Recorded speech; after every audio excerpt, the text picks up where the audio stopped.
मध्य प्रदेश के वित्त मंत्री जगदीश देवड़ा ने विधानसभा में अपना दूसरा पूर्ण बजट पेश किया। इस बजट में युवाओं, महिलाओं, उद्यमियों समेत सभी वर्गों का ध्यान रखा गया। सरकारी नौकरियों, शिक्षा और इंफ्रास्ट्रक्चर के क्षेत्र में बड़े ऐलान किए गए। उधर विपक्ष ने बजट को लेकर सरकार पर हमला बोला। विपक्ष का आरोप है कि बजट में कुछ नहीं है, सरकार सिर्फ कर्ज चुकाने के लिए कर्ज ले रही है। लाडली बहनों की राशि बढ़ाने का वादा किया गया था, लेकिन बजट में बहनों को लेकर कोई ऐलान नहीं किया गया।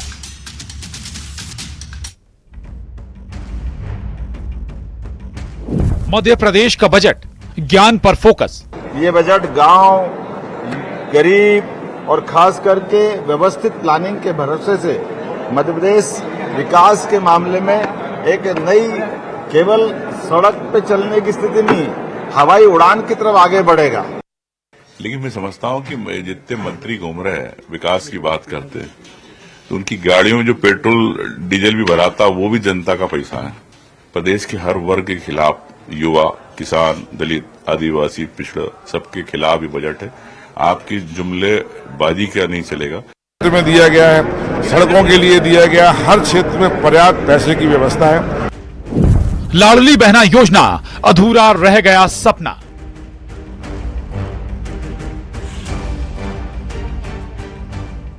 कांग्रेस के मित्र चिंता न करें, भारतीय जनता पार्टी की सरकार है, जो कहती है वो करती है। केवल झूठ और छल कपट की राजनीति नहीं। कर्ज पर तकरार, सियासत आर पार। और अगर लिया है तो हम समय पर ब्याज चुका रहे हैं, समय पर कर्जा चुका रहे हैं, और ये सारी जो प्रक्रिया है नियम प्रक्रिया के अंतर्गत हो रहा है।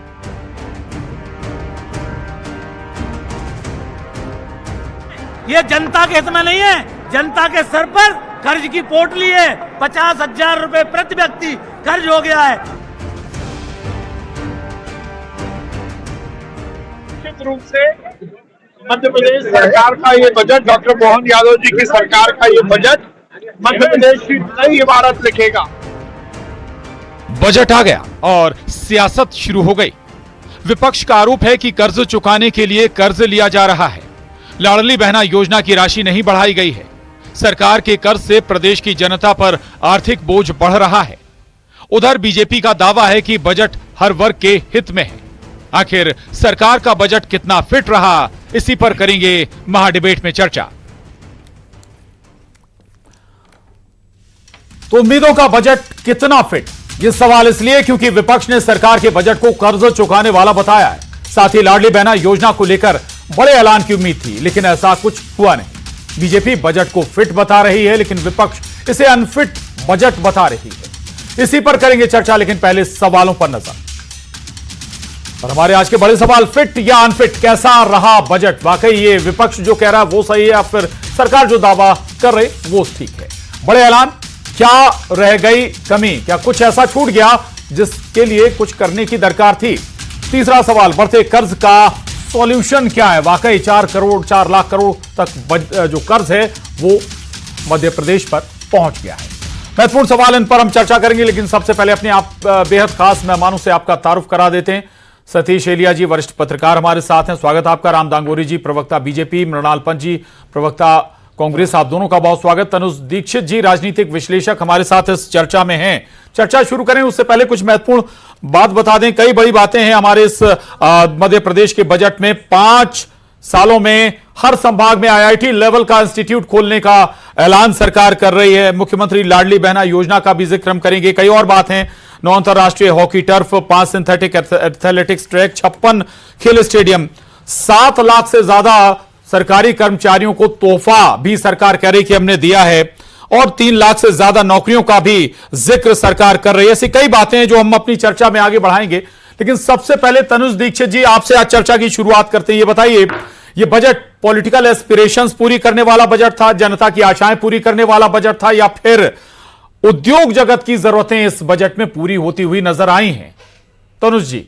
मध्य प्रदेश के 39 नए औद्योगिक क्षेत्रों के विकास की इस बजट में महत्वपूर्ण घोषणा और बात कही गई है, जिससे लगभग प्रदेश के अंदर 3 लाख रोजगार देखने को मिलेंगे। वहीं 250 के आसपास मेडिकल सीट्स पीजी में भी बढ़ाने की बात इस बजट के अंदर देखने को मिलती है। और अगर हम जीडीपी ग्रोथ की बात करें तो पिछले वर्ष के मुकाबले लगभग 6% इस बार बढ़ा हुआ दिखाई भी दे रहा है हमें बजट में। कहीं ना कहीं मध्य प्रदेश शासन का जो एक पहले दावा भी है कि 2028-29 तक जो जीडीपी है लगभग उसको डबल किया जाएगा। कहीं ना कहीं ये उस और एक अग्रसर और स्थिर बजट दिखाई देता है। सबसे बड़ा चीज, एक आम जनता के ऊपर कोई नए कर का बोझ इस मोहन सरकार के द्वारा नहीं लगाया गया है। और निश्चित रूप से ये एक बहुत बड़ी सौगात होती है। हर बजट में जो नजर रखा जाता है वो यही होता है कि किस तरीके के कर से अब जनता को सामना करना होगा। तो कहीं ना कहीं हम इस बजट को एक मिला जुला बेहतर बजट देखते हैं। कहीं ना कहीं लाडली जी। चलिए, राजनीतिक विश्लेषक भी हैं आप और अर्थव्यवस्था को भी समझते हैं। मैं राम दांगोरे जी के पास जाऊंगा। राम दांगोरे जी, आप बहुत सारे दावे भी करे बीजेपी, लेकिन विपक्ष सवाल उठा रहा है कि भाई आप कर्ज लेने के लिए, कर्ज चुकाने के लिए कर्ज ले रहे हैं और बहुत सारी बातें हैं कि अनफिट बजट है ये। हालांकि बहुत सारे जो बिंदु हैं वो हमने भी जिक्र की, लेकिन आप अगर अपने बजट को समझा सके हमारे दर्शकों को। राम दांगोरे जी, मैं आपको बताना चाहूंगा कि मध्य प्रदेश सरकार ने इस वर्ष 4,21,032 करोड़ रुपए का बजट जारी किया है और ये पिछले वर्ष की तुलना में 15% ज्यादा है। इसमें लगभग 2,90,000 करोड़ की राजस्व प्राप्तियां हुई हमें, जिसमें स्वयं के राज्य का लगभग 1 लाख करोड़ से ज्यादा था, केंद्र का 1,11,000 करोड़ से ज्यादा राजस्व प्राप्तियां हुई। लगभग 50,000 करोड़ रुपए हमको केंद्र से अनुदान मिला है और करेक्टर इसमें लगभग 21,000 करोड़ रुपए का था। ये शून्य आधारित बजट प्रणाली के आधार पर बनाया गया है। सेक्रेटरीएट से आपस में संवाद करके बजट बहुत बड़ा है राम दांगोरे जी, लेकिन कुछ सवालों के साथ चर्चा को आगे बढ़ाते हैं। ये बताइए, सरकारी कर्मचारियों को लाभ देने का, उन्हें तोहफा देने का जिक्र हो रहा है, लेकिन आप 7वें वेतनमान पर अटके हुए हैं। केंद्र 8वां वेतनमान लेकर आने वाला है। नहीं, निश्चित रूप से हमारी सरकार ने कहा है तो हम करेंगे। शासकीय कर्मचारी भी सरकार का अभिन्न अंग होते हैं और पूरा सिस्टम, सारी योजनाएं उन्हीं के माध्यम से संचालित होते हैं। अगर शासकीय कर्मचारी भी खुश नहीं है तो सरकार चला करके क्या फायदा। इसलिए शासकीय कर्मचारियों का बराबर ध्यान रखा जा रहा है और उनके हित में जो भी सरकार निर्णय लेगी वो उसमें बिल्कुल भी हम लोग देरी नहीं लगाएंगे। रही बात कर्ज की, लोग कहते हैं कर्ज ले रहे हैं, तो केंद्र में भी कांग्रेस की सरकार रही है, पहले राज्य में भी कांग्रेस की सरकार रही है। क्या इन्होंने कभी कर्ज नहीं लिया? क्या आदमी घर बनाने के लिए कर्जा नहीं लेता है? अगर उसके पास में रुपया नहीं रहे तो क्या वो टपरी में रहेगा? शादी करने के लिए भी कर्जा लेता है, बच्चे के इलाज के लिए भी कर्जा लेता है। अगर राज्य के विकास के लिए अगर हमको कर्ज लेने की आवश्यकता पड़ रही है तो इसमें कोई गलत नहीं है। इस पर आरोप प्रत्यारोप जैसा कोई मामला नहीं है। तुम्हारी सरकार रहेगी तो तुमको भी इमरजेंसी में लोन लेना ही पड़ेगा उसमें। चलिए, ठीक है, मैं लौटूंगा आपके पास। हालांकि राज्य संचालन का 7वें वेतनमान के जो भत्ते हैं वो करीब 12 साल बाद बदल रहे हैं। मैं लौटूंगा आपके पास। मृणाल पंत जी, भाई कर्ज कौन सी सरकार नहीं ले रही? कौन सी, चाहे बीजेपी की सरकार हो, कांग्रेस की सरकार हो या किसी और दल की सरकार हो, राज्यों पर कर्जा है, कोई नई बात नहीं है। दूसरा, अनफिट आप बता रहे हैं, कैसे लगता है ये अनफिट है आपको? प्रशांत जी, केंद्र में तो भारतीय जनता पार्टी की सरकार है। उन्हीं की सरकार के वित्त आयोग ने तो मध्य प्रदेश को सलाह दी है कि अपने राजकोषीय घाटे को 3% से कम रखो। जी। अब अपनी ही केंद्र सरकार के सुझाव को दरकिनार करते हुए इन्होंने इस बार राजकोषीय घाटा 4.5% के आसपास लाके खड़ा कर दिया है, जो देश में किसी भी राज्य में सबसे ज्यादा है। ये कर्ज की स्थिति को बताता है। मध्य प्रदेश में हर आदमी पर पहले ही 50,000 रुपए का कर्ज है और इस बजट से उसे वो एक ही कार्यकाल में सीधे 65,000 पे ले जाने वाले हैं। और ये 4.25 लाख करोड़ रुपए का अगर इन्होंने बजट बता दिया तो इस गलतफहमी में मत रहिएगा कि इतने पैसे लोगों को मिलने वाले हैं। पिछले बजट का उदाहरण देख लीजिए। प्राथमिक शिक्षा पे इन्होंने 3,500 करोड़ रुपए का बजट में ही इस तरह से घोषणा की थी और लगाए कितने असल में? कुल कुछ जो सैंक्शन किया वो उसका आधे के बराबर लगभग 1,600 करोड़ रुपए का था और उसमें भी 50 करोड़ रुपए खर्च नहीं कर पाए। इसका मतलब ये हुआ कि बजट घोषणाएं केवल आंकड़ों की बाजीगरी है, हवाई बातें हैं। इस सरकार की किसी बात पे विश्वास नहीं किया जा सकता। अगर इस बजट घोषणा का 3 लाख करोड़ रुपए भी अगर ये वास्तव में विभागों को आवंटित कर दें तो ऐसा इनकी सरकार से होता हुआ दिखाई नहीं दे रहा। ठीक। अब इस पर रिएक्शन राम दांगोरे जी, जमीन पर उतर पाएगा क्या ये बजट? पुराना जो बजट हुआ उसमें कितना खर्च हुआ? मृणाल पंत जी बता रहे हैं, शिक्षा का वो जिक्र कर रहे थे, इस बार तो आपने 44,000 करोड़ से ज्यादा किया अलॉट। जी, मैं बताना चाहूंगा जी कि इनके विधायकों को विधानसभा के बाहर प्रदर्शन करने से फुर्सत मिले तो विधानसभा में बहस करने के लिए आएंगे ना। विधानसभा सत्र क्यों चलाए जाते? प्रश्न पूछने के लिए, आरोप लगाने के लिए, उनके जवाब देने के लिए। इनके पास में सत्र में बैठने के लिए समय नहीं है, बाहर नोटंकी करने के लिए इनके पास में टाइम है। अगर आप अंदर बैठोगे तो वो पिछले साल का 3 लाख करोड़ रुपया खर्च का हुआ, हमारी सरकार जवाब देने के लिए तैयार है, लेकिन इनको नोटंकी करने से फुर्सत क्या मिलती? बाहर मीडिया के सामने बोलेंगे, अखबार के सामने धरना देने का काम करेंगे कि पेपर में फोटो छप जाएगी। आप पूछो ना, सत्र में प्रश्न लगाओ, हर प्रश्न का जवाब देती है सरकार। आप जवाब क्यों, सवाल क्यों नहीं करते उनसे? हम जवाब देने के लिए बैठे ना। कंस्ट्रक्टिव विपक्ष कैसे बनेंगे आप? फंड कम खर्च हुआ उसमें। जी प्रशांत जी, भारतीय जनता पार्टी ने वादा किया था सरकार बनेगी तो लाडली बहनों को 3,000 रुपए देगी। जी, वादा खिलाफी वाला बजट है। इन्होंने वादा किया था किसानों को धान का मूल्य 3100 देंगे, गेहूं का 2700 देंगे। बजट में कोई घोषणा नहीं है। और जहां तक प्रश्न की बात है तो हमारे विधायक अभिजीत शाह ने सवाल पूछा, उसके जवाब में इनकी सरकार ने बोला है कि पिछले 2 सरकार में पैसा नहीं है, इसलिए एक भी नई लाडली बहना का नाम लाडली बहनों की सूची में नहीं जोड़ा गया है। इनकी सरकार ने वहां विधानसभा में स्वीकार किया है कि लाडली बहना का बजट नहीं बढ़ाया गया है। और ये जो बजट में घोषणा हुई है कि लाडली बहनों को अटल पेंशन योजना से जोड़ा जाएगा, कोई पैसा नहीं मिल रहा है।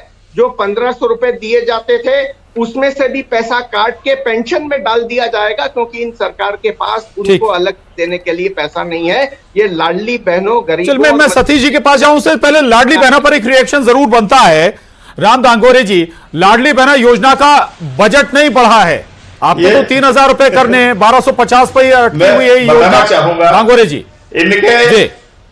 इनके कमलनाथ जी ने घोषणा करी थी कि किसानों को 2 लाख रुपए का कर्जा माफ करेंगे। किस किसान का इन्होंने 2 लाख रुपए का कर्जा माफ करा? हमने चली गई वो घोषणा करी 1,27,00,000 लाडली बहनों के खातों में राशि जा रही है। वो जो 1,000 रुपए से बढ़ा करके 3,000 की जाएगी। अब ये कहेंगे कि आज ही डालो, आज शादी हुई है और कल बच्चे का जन्मदिन मना लो, तो ऐसा संभव नहीं है। सरकार के पास बजट आते जाएगा। हमने घोषणा करी है तो लाडली बहनों को 3,000 रुपए तक राशि देंगे, मतलब देंगे। जी थोड़ा इंतजार कर लीजिए, नहीं देंगे, हमारा सेक्रेटरीट है, हमारा सिस्टम कहेगा तब हम राशि जारी कर रही है, उसमें से कटौती क्यों कर रहे हैं? इन्होंने उसे अटल पेंशन योजना से लिंक करने की घोषणा केवल इसलिए की। भैया सरकार हम चला रहे कि तुम चला रहे, तुमसे पूछ करके थोड़ी कटौती करेंगे। लाडली बहनों के बारे जो जनता के हित में उचित लगेगा वो करेंगे। मैंने काट के अटल पेंशन योजना में डालेंगे। जिन लाडली बहनों के पास 1250 महीना अभी पैसे आ रहे हैं, उनके खाते में बमुश्किल 500 रुपए भी अटल पेंशन योजना से लिंक होने के बाद आ जाएं तो बड़ी बात। चाहते हो कि लाडली बहनाओं को किस्त ही नहीं जाए, कि कैसे भी करके इस योजना के बारे में दुष्प्रचार करें। हम कुछ तो दे रहे हैं, नहीं तो जब बजट 2-4 रुपए किसानों के तो माफ नहीं करें।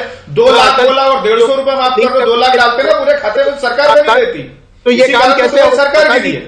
इसका सीधा मतलब है कि लाडली बहना को दिए जा रहे बजट में कटौती की जाएगी, उस पैसे को पेंशन फंड में डाला जाएगा। और सरकार जिससे अपनी उपलब्धि बता रही है अटल पेंशन योजना से लिंक करने की, वो लाडली बहनाओं के विश्वास पे कुठाराघात है, उनकी पीठ पे छुरा भोंका गया। चले मैं लौटूंगा, सतीश एलिया जी के पास जाऊंगा इसी बात को आगे बढ़ाते हुए। अटल पेंशन योजना से अगर लाडली बहना को जोड़ा जा रहा है, घाटे का सौदा है, फायदे का सौदा है क्या?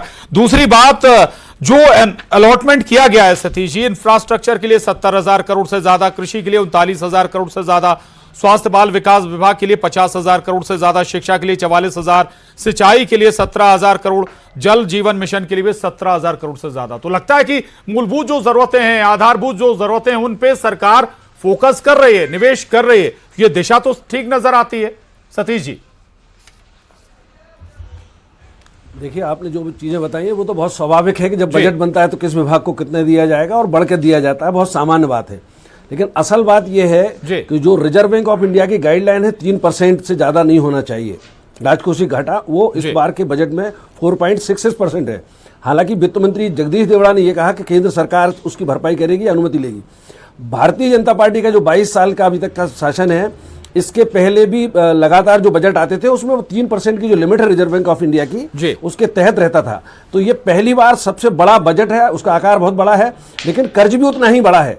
न केवल मध्य प्रदेश बल्कि देश भर की जो राज्य सरकारें हैं यहाँ तक कि भारत केंद्र की जो सरकार है उसके लिए कर्ज एक बहुत बड़ी समस्या बनने वाला है आगे जाके हमारी अर्थव्यवस्था के लिए। और इसके पीछे बहुत बड़ा कारण है फ्री बीज।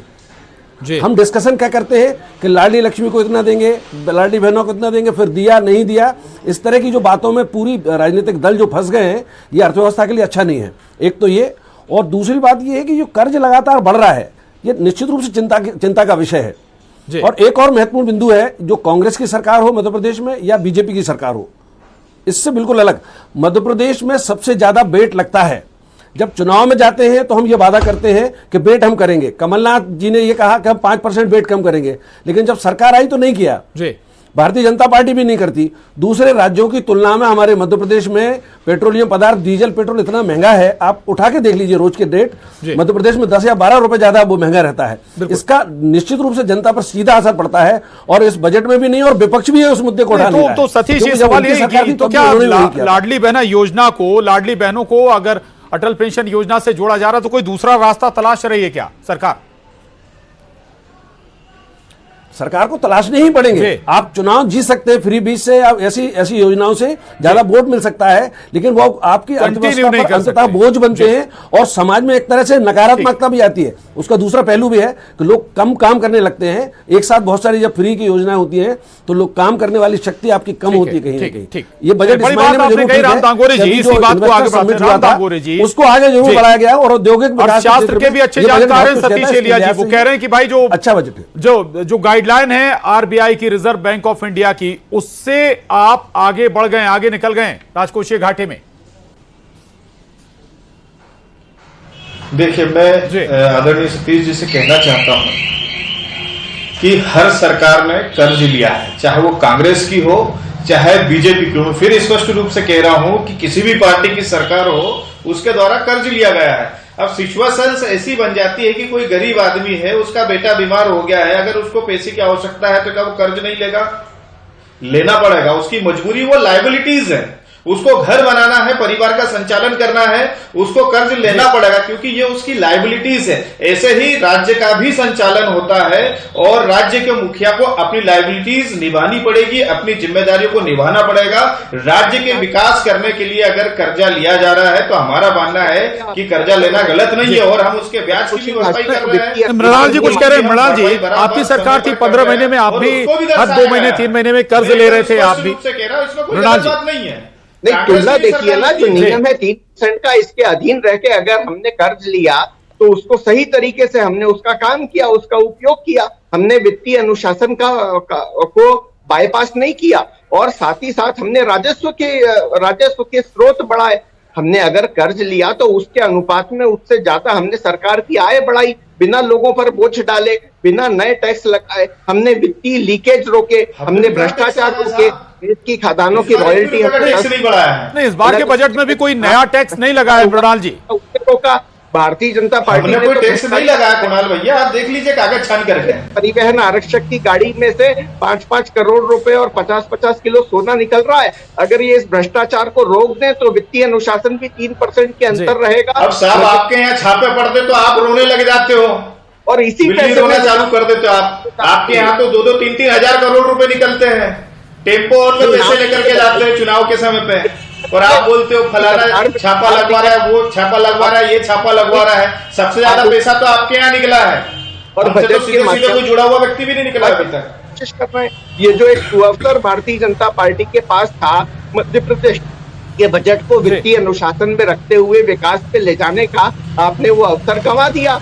आप केवल आंकड़ों की बाजीगरी कर रहे हैं। केवल आपने जिस तरह से इन्फ्लेट करके आंकड़े बताए हैं, जब ये वित्तीय वर्ष खत्म होगा तो आप देखिएगा इसमें से 30% हिस्सा जो आपके पूर्वानुमान के हैं राजस्व प्राप्तियों के, वो पैसे राज्य सरकार के पास आने वाले नहीं है। ठीक है, तनु जी भी हैं हमारे साथ। तनु जी, लाडली बहना का जिक्र हो रहा था, हर महीने करीब 1500 करोड़ रुपए इस योजना पर खर्च होते हैं, यानी साल भर का 15,000, मतलब कहीं ज्यादा ये बजट जाएगा, 18,000 करोड़ से ज्यादा, 1 करोड़ से ज्यादा लाडली बहनें। सवाल ये कि दूसरी योजना से जोड़ रहे हैं तो कोई दूसरा रास्ता सरकार तलाश रही है, तलाशना होगा ये आपको। दूसरा ये कि अर्थव्यवस्था के लिहाज से आपको ऐसी चीजें खत्म करनी होगी, फ्रीबीज जैसे, जो कि सतीश जी कह भी रहे थे।